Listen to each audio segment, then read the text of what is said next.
Today I will be discuss about a next important topic, linear dependent of vector. ठीक है, linear dependent of vector क्या होता है? अगर आपने हमारे चैनल विजडम अप्रोच मैथमेटिक्स को सब्सक्राइब नहीं किया है तो प्लीज़ उसे सब्सक्राइब करें एंड शेयर करें। चलो देखते हैं ये वेक्टर्स क्या होते हैं। लेट अ वेक्टर या matrix capital X1, X2, so on Xn are said to be a dependent if first condition है इसकी all the vectors रो और कॉलम मैट्रिक्स, ठीक है, रो मैट्रिक्स ऐसी होती है आपकी, कॉलम मैट्रिक्स आपकी नीचे की तरफ होती है ना, are of the same order. ठीक है, सेम ऑर्डर की होनी चाहिए, यानी 2 into 2, 3 into 3, 2 into 2 का मतलब 2 रो 2 कॉलम होना चाहिए। ठीक है, सेकेंड है आपका n scalar λ1 λ2 λn not all are zero. ठीक है, जो λ1 λ2 λ3 की वैल्यू या λn की वैल्यू होगी ये जीरो नहीं होनी चाहिए। ठीक है, not all zero such that λ1 x1 आपस में इन दोनों को मल्टीप्लाई करो, जो आपके पास गिवन वेक्टर दिए हुए हैं और जो आपके पास स्केलर है λ1। ठीक है, मल्टीप्लाई करो λ1 x1 plus λ2 x2 plus λ3 x3 plus so on λn xn equal to zero.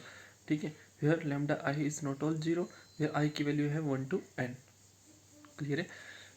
तो लिनियरली डिपेंडेंट जो वेक्टर हुए बच्चों वो क्या होगा, जहाँ पे λ1 λ2 और λ3 या lambda so on lambda n की value not equal to zero है। ठीक है, now otherwise they will be a independent vector.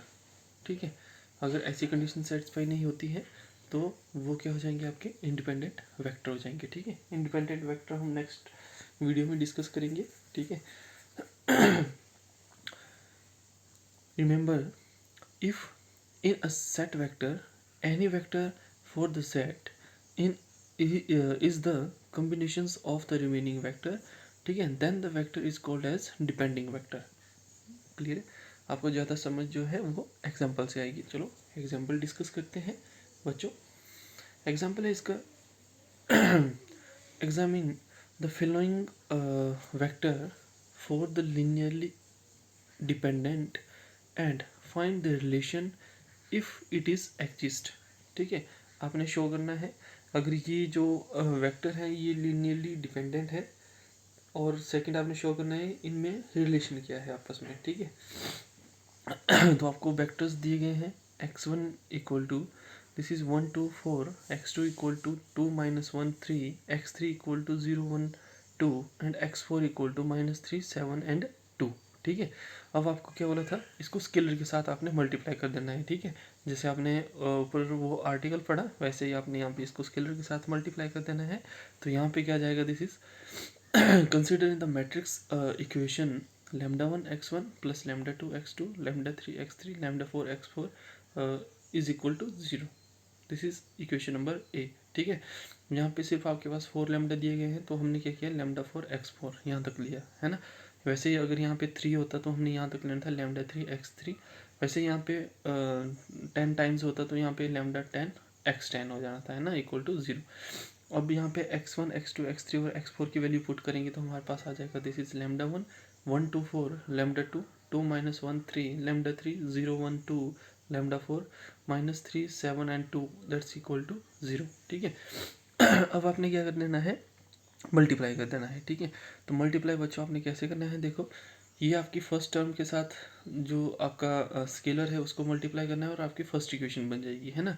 तो यहाँ पे देखो दिस इज λ1 × 1 λ1।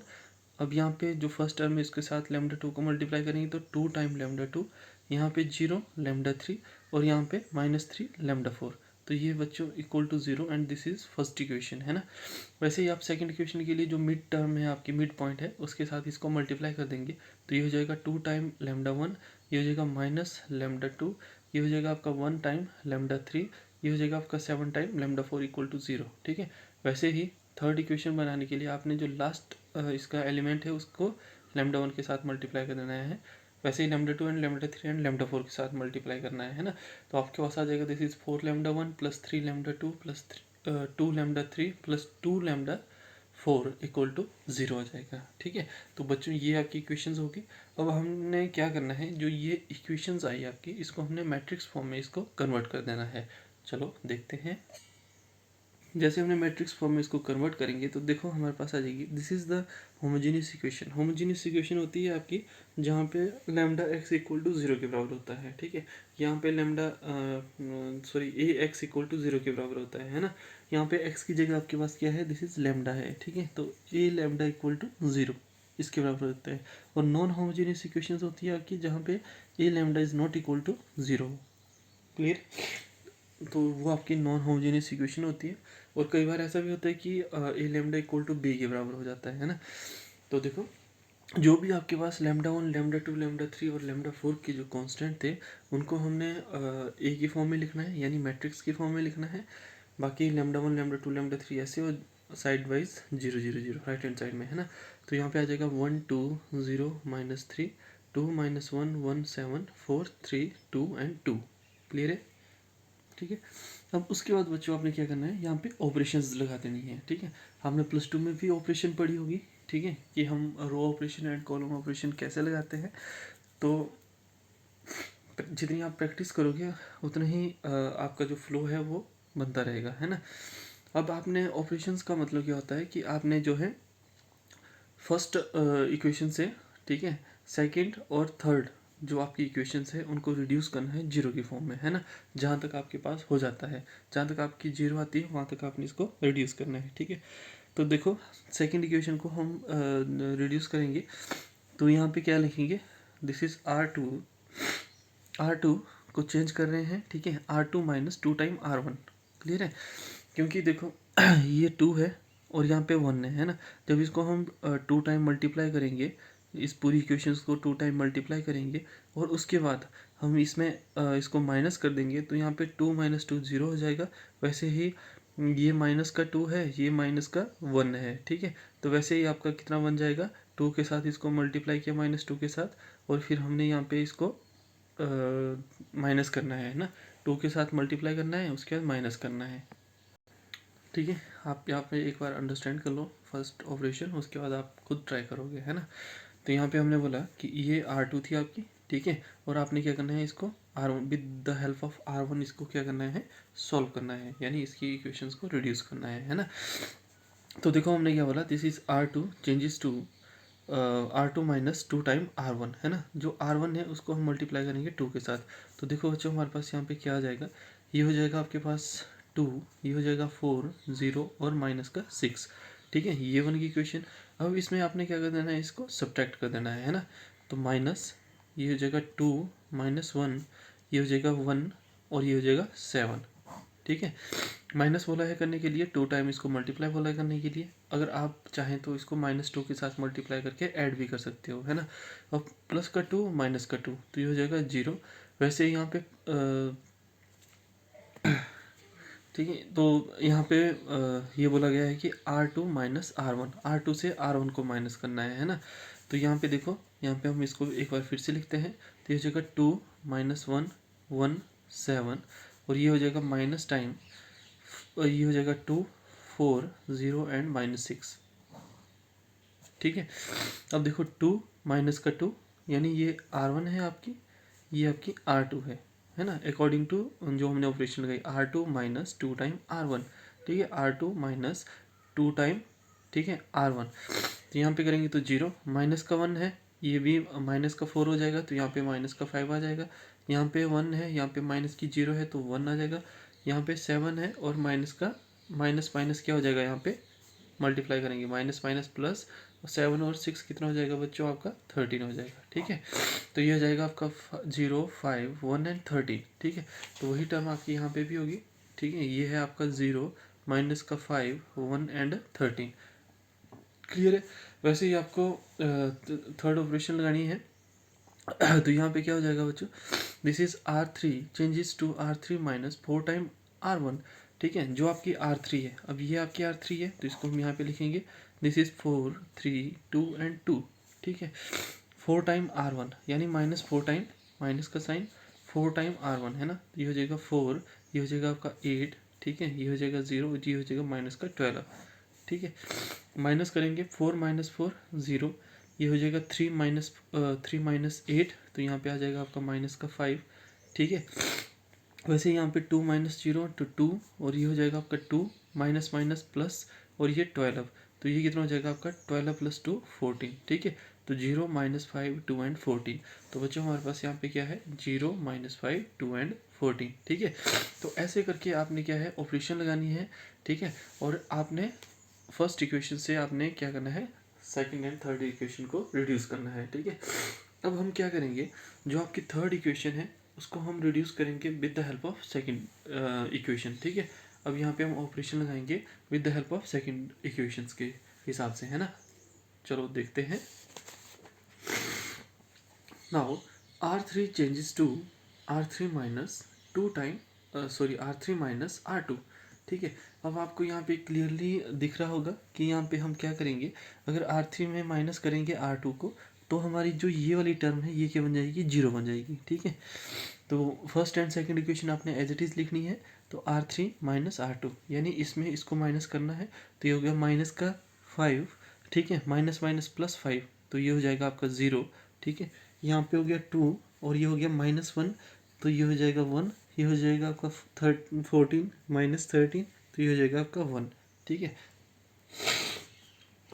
अब बच्चों देखो, और साइड में आपका लैम्डा 1 लैम्डा 2 लैम्डा 3 लैम्डा 4, और साइड में आपका 0 एंड 0। ठीक है, अब यहाँ पे हमारे पास कोई भी पॉसिबिलिटीज़ नहीं बचती है कि हमारी बाकी टर्म जो है वो 0 बन जाए। तो हम क्या करेंगे, फिर से हम इसको पूरी मैट्रिक्स को लैम्डा 1 लैम्डा 2 लैम्डा 3 और लैम्डा 4 के साथ मल्टीप्लाई कर देंगे। तो हमारे पास देखो यहाँ पे क्या आएगा, this is lambda 1 plus 2 time lambda 2 plus 0 lambda 3 और माइनस 3 लैम्डा 4 इक्वल टू 0। वैसे यहाँ पे आ जाएगा हमारे पास दिस इज -5 लैम्डा 2। ठीक है, आप लिखना चाहे तो यहाँ पे 0 लैम्डा 1 भी लिख सकते हो, है ना। 0 के साथ लैम्डा 1 को मल्टीप्लाई करेंगे, और यहाँ पे आ जाएगा प्लस लैम्डा 3 और 13 लैम्डा 4 इक्वल टू 0। ठीक है, वैसे ही लास्ट टर्म स्टार्टिंग की 2 टर्म्स 0 हैं, अगर लिखनी है तो लिख सकते हो, नहीं लिखनी है तो कोई फर्क नहीं पड़ता, है ना। तो यहाँ पे आ जाएगा आपका lambda 3 plus lambda 4 equal to 0। तो ये होगी आपकी इक्वेशंस। ठीक है, नाउ आगे आपने क्या करना है, इसमें रिलेशन फाइंड आउट करनी है। तो रिलेशन फाइंड आउट करने के लिए हम क्या करते हैं, यहाँ पे देखो lambda 3 plus lambda 4 equal to 0 है, तो हम सपोज कर लेते हैं या लेट मतलब चूज कर लेते हैं कि लैम्डा 4 क्या है, वो टी के बराबर है ना। तो यहाँ पे आ जाएगा lambda 3 plus T equal to 0, यानी lambda 3 equal to minus T. ठीक है, लैम्डा 3 की वैल्यू कितनी आ गई, इक्वल टू माइनस टी। ठीक है, लैम्डा 3 की वैल्यू -t। अब इन दो वैल्यू को हम पुट कर देंगे सेकंड इक्वेशन में। तो हम देखेंगे यहाँ पे सेकंड इक्वेशन में जैसे पुट किया तो हमारे पास आ जाएगा this is -5 lambda 2 minus T और प्लस 13 लैम्डा इक्वल टू 0। तो यहाँ पे हमारे पास आ जाएगा दिस इज -5 लैम्डा टी हमने एक तरफ रहने दिया, बाकी टर्म हम दूसरी तरफ ले गए, तो ये हो गया -12t। माइनस से माइनस कैंसिल हो गया, तो लैम्डा 2 इक्वल टू हो जाएगा 12/5t। ठीक है, अब लैम्डा 1 लैम्डा 2 लैम्डा 3 लैम्डा 4 की वैल्यू हम फर्स्ट में पुट करेंगे। तो बच्चों हमारे पास आ जाएगा यहाँ पे this is equal to lambda 1 plus 24/5 T plus 0t minus 3t equal to 0। ठीक है, जैसे हमने लैम्डा 1 लैम्डा 2 लैम्डा 3 लैम्डा 4 की वैल्यू यहाँ पे पुट की, तो हमारे पास ये आ गई। यहाँ पे आ जाएगा हमारे पास दिस इज लैम्डा 1 प्लस ये हो जाएगा हमारे पास 24 माइनस 15/5 लैम्डा 1। ठीक है, ये हो जाएगा plus 90/5 lambda 1 equal to minus 90/5। ठीक है, तो ये आपकी लैम्डा 1 की वैल्यू आ गई। वैसे ही वहाँ पे ऊपर लैम्डा 2 लैम्डा 3 और लैम्डा 4 की वैल्यू आ गई, है ना। तो आगे है बच्चों आपके पास hence the given vectors are linearly dependent। ठीक है, now substituting all the value of lambda in a we get। ठीक है, तो बच्चों ये आपने क्या किया, इंडिपेंडेंट फाइंड आउट किया, सॉरी डिपेंडेंट फाइंड आउट किया कि ये जो है आपस में डिपेंडेंट नहीं डिपेंडेंट है। ठीक है, तो ये आपकी फर्स्ट पार्ट सॉल्व हुआ, है ना। अब आपने बच्चों यहाँ पे क्या करना है, इसकी रिलेशन फाइंड आउट करनी है कि इसकी रिलेशन क्या है। ठीक है, तो आपने क्या करना है, जो लैम्डा 1 लैम्डा 2 लैम्डा 3 और लैम्डा 4 की वैल्यू है, जहाँ पे हमने फर्स्ट इक्वेशन यानी ए इक्वेशन पुट की थी, वहाँ पे ये सारी वैल्यू आपने पुट कर देनी है। तो आपके पास आ जाएगा this is 9 minus 9t x1 5 plus 12t divided by 5 x2 minus t x3 और ये plus T X four equal to zero. ठीक है, सिंप्लीफाई करेंगे तो ये हो जाएगा, जो टी है सब में कॉमन है तो इसको हमने कॉमन लिया और दूसरी तरफ डिवाइड के फॉर्म में चला गया। ठीक है, जैसे ये टी आपका कॉमन हुआ, ठीक है, और यहाँ पे मान लो आपके पास ये बाकी टर्म कांस्टेंट टर्म ये बच जाती है और इक्वल टू ज़ीरो है ना, तो ए की वैल्यू कितनी आएगी, 0 upon T equal to zero के बराबर हो जाएगी है ना। तो वैसे ही हमने टी कॉमन निकाला और जीरो के नीचे इसको डिवाइड कर दिया तो ये इक्वल टू ज़ीरो ही बन गई। यहाँ पे हमारे पास बन जाएगी this is -9 x1 divided by 5 plus 12 x2 divided by 5 minus x3 plus 4 equal x4 equal to zero. ठीक है, तो हम क्या करेंगे कि जो 5 है इसका एलसीएम लेके और दूसरी तरफ इसको मल्टीप्लाई कर देंगे तो ये जाएगा -9 time x1 plus 12 x2 minus 5 x3 plus 5 x4 equal to 0 × 5। तो 0 × 5 क्या होता है बच्चों, दिस इज इक्वल टू 0। ठीक है, तो ये आपका आंसर आया। नाउ अब हम इसके साथ ही आपको बताएंगे कि इसका जो रैंक होता है बच्चों वो क्या होता है। ठीक है, इसका रैंक फाइंड आउट करते हैं तो वहाँ पे क्या कंडीशन होती है कि आपके पास कितनी नॉन जीरो रोज आनी चाहिए। ठीक है, in case of rank, if the rank of the matrix of the given vectors is less than the number of vectors, then the vectors are called a linearly dependent। ठीक है, इसका मतलब है कि जो आपको गिवन वेक्टर्स दिए हुए हैं, ठीक है, गिवन वेक्टर मतलब जहाँ पे आपने अभी पढ़ा x1 x2 x3 और x4 उसको बोलते हैं वेक्टर्स। ठीक है, तो अगर आपके पास 4 वेक्टर्स दिए हुए हैं, अगर जब हम वहाँ पे ऑपरेशंस लगाते हैं और उसका जो हमारे पास रिजल्ट आता है जहाँ पे हमारे पास मान लो अगर 3 आपके पास नॉन जीरो रो आई और जो फोर्थ है वो जीरो बन जाता है। ठीक है, तो उस केस में जो हमारे पास मैट्रिक्स और उसका रैंक आता है तो उसको हम बोलते हैं लीनियरली डिपेंडेंट वेक्टर्स। ठीक है, अगर कभी ऐसा करने के लिए आए कि इस मैट्रिक्स का आप रैंक फाइंड आउट करो और बताओ कि ये लीनियरली डिपेंडेंट है या नहीं है, तो आपको कंडीशंस पता होनी चाहिए है ना।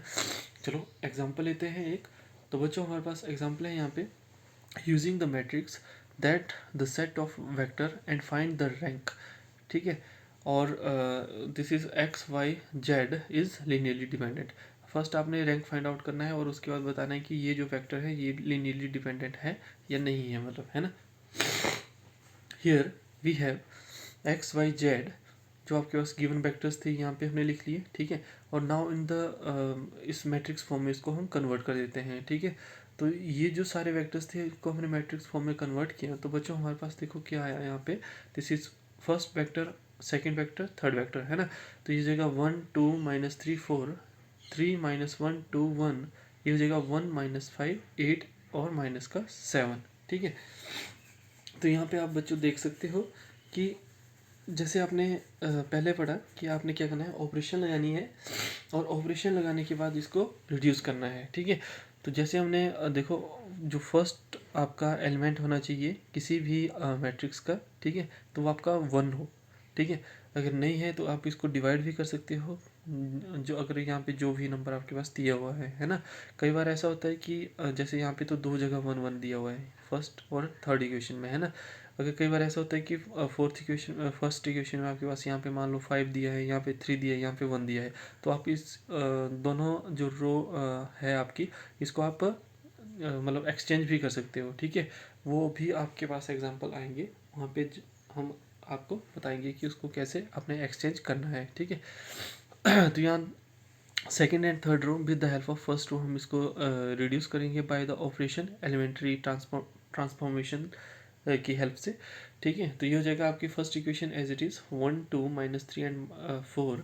ठीक है, R2 को हम चेंज करेंगे with the help of R1, तो ये हो जाएगा R2 माइनस यहाँ पे जो भी आपके पास टर्म्स दी हुई है, ठीक है, आपने उसके साथ इसको मल्टीप्लाई करना है और इसको माइनस कर देना है ना। तो यहाँ पे 3 टाइम R1, ठीक है, 3 है तो 3 टाइम R1। जैसे ही हमने अभी पीछे डिस्कस किया कि कैसे आपने मल्टीप्लाई करना है, तो आप यहाँ पे मल्टीप्लाई करके और उसको सब्ट्रैक्ट करके देख सकते हो। तो यहाँ पे आ जाएगा आपके पास 0। ठीक है, अब यहाँ पे कितना हो जाएगा आपका, दिस इज 3, यहाँ पे 6, यहाँ पे 9 और यहाँ पे 12। ठीक है, तो 3 -3 0, -1 -6, तो यहाँ पे -7, 2 और प्लस माइनस माइनस प्लस हो जाएगा तो +9 11, यहाँ पे हो जाएगा आपके पास दिस इज 1 और यहाँ पे हो जाएगा आपके पास 12। ठीक है, माइनस का 12 प्लस का 1, तो ये हो जाएगा -11। क्लियर है। वैसे ही यहाँ पे भी आपके पास जो थर्ड इक्वेशन है, यहाँ पे R3 changes to R3 minus R1, क्योंकि यहाँ पे सिर्फ 1 ही है, यहाँ पे भी 1 है, तो हम क्या करेंगे, इसमें इसको माइनस कर देंगे, है ना। तो यहाँ पे आ जाएगा हमारे पास 0, -5 -2, यहाँ पे -7, 8 +3, तो 8 + 3 हो जाता है आपका 11। वैसे ही -7 -4, तो ये हो जाएगा -11। क्लियर है। अब यहाँ पे आपको क्लियरली दिख रहा होगा कि जैसे हम रो 3 को चेंज करेंगे तो हमारे पास क्या आ जाएगा, R3 चेंजेस टू, अब यहाँ पे देखो सारे अपोजिट साइन के साथ हैं, है ना। जैसे ही हम करेंगे तो R3 changes to R3 minus R2, ठीक है। जैसे R3 माइनस R2 को चेंज करेंगे तो हमारे पास देखो इक्वेशंस क्या बन जाएगी बच्चों, तो देखो हमारे पास इक्वेशंस बन जाएंगी यहाँ पे, this is second equation as it is रहेगी, 0 -7 11 और -11, ठीक है। जैसे हम R3 में R2 को माइनस कर देंगे तो ये अपोजिट साइन हो जाएगा, है ना, इसका प्लस बन जाएगा, इसका माइनस और इसका प्लस बन जाएगा, ऐड करेंगे तो हमारे पास क्या आ जाएगा बच्चों, यहाँ पे 0 0 0 एंड 0, ठीक है। Now the rank of the matrix is 2, ठीक है। रैंक ऑफ द मैट्रिक्स कितना है, 2। जो रैंक होता है आपका वो होता है नॉन जीरो रोज, है ना। तो यहाँ पे देखो एक ये नॉन जीरो रो है, एक ये नॉन जीरो रो है, और ये क्या है आपकी जीरो रो है ना। तो रैंक ऑफ द मैट्रिक्स कितना है बच्चों, आपका 2 आया, ठीक है, which is less than number of vector. तो आपके पास वेक्टर कितने थे, x1 x2 एंड x3, या x y और z, ठीक है। तो आपके पास थे बच्चों 3 वेक्टर, है ना। तो 3 मतलब 3 बड़ा है और जो आपका रैंक आया वो छोटा है, ठीक है। अगर ऐसी कंडीशन आपके पास बनती है तो ये क्या है आपका, this is a vectors are linearly dependent. जो हमारे वेक्टर हैं वो क्या है, लीनियरली डिपेंडेंट, है ना, ठीक है। रैंक ऑफ मैट्रिक्स, रैंक का मीन्स पता है कि there are number of non zero rows, ठीक है। ये आपको बताया गया है कि जो रैंक का मतलब होता है वो क्या होता है, नंबर ऑफ नॉन जीरो रोज होता है। क्लियर। तो अगर आपको हमारी वीडियो अच्छी लगती हो तो आप हमारे चैनल विजडम अप्रोच मैथमेटिक्स को शेयर कर सकते हैं, सब्सक्राइब कर सकते हैं, and thank you for watching. But हम जो नेक्स्ट वीडियो है वहाँ पे हम आपके लिए नेक्स्ट टॉपिक लाएंगे, और वो है आपका लीनियरली इंडिपेंडेंट ऑफ वेक्टर, ठीक है।